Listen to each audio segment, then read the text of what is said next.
All right, so now we're going to talk about running. Now, most people think that running is just so natural, you just basically get up and go.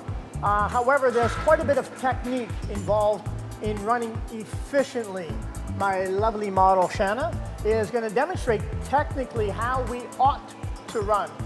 We do encourage pose running, and pose running means simply one thing. You're repeating the same pose over and again.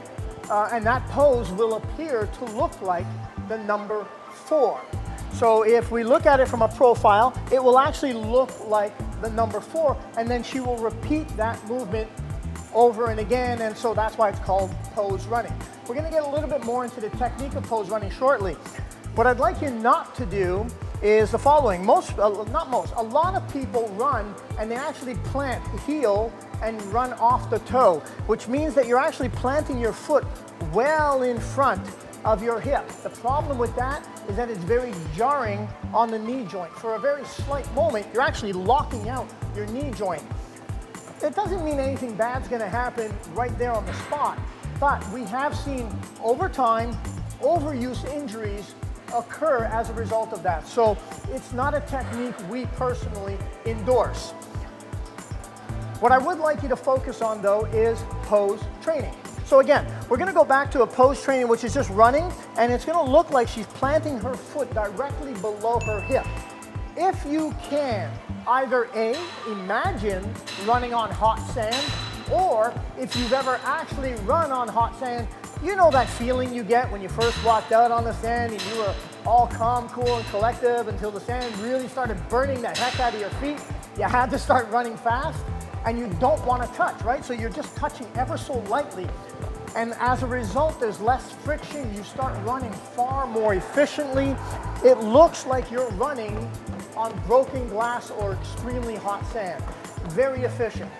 The other thing with running is, depending on how fast you're going, will directly affect how high you kick. At a very slow pace like this, Shanna's not kicking so high.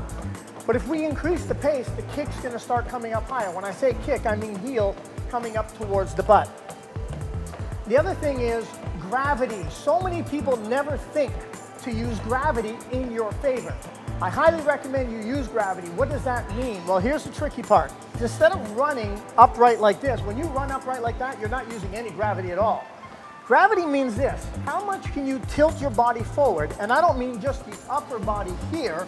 I'm talking tilted from head to ankle. So from a profile, it looks like you're actually falling forward. That's called using gravity to your advantage. Because what's going to happen is you try to find a comfortable pace and a comfortable enough angle to lean forward as you're running, and gravity is actually going to help pull you in that direction. When we look at, for example, Usain Bolt, who is just insanely fast, mathematically we know the reason he's so fast is he's capable of running at a 21.4 degree angle without falling. Most other humans, as a matter of fact, every other human would fall. And that's what makes him the fastest runner. So, whether you're Usain Bolt or just Shanna, make sure you're actually leaning forward to a degree that you're comfortable with, so gravity actually helps you along your way and it makes you a more efficient runner.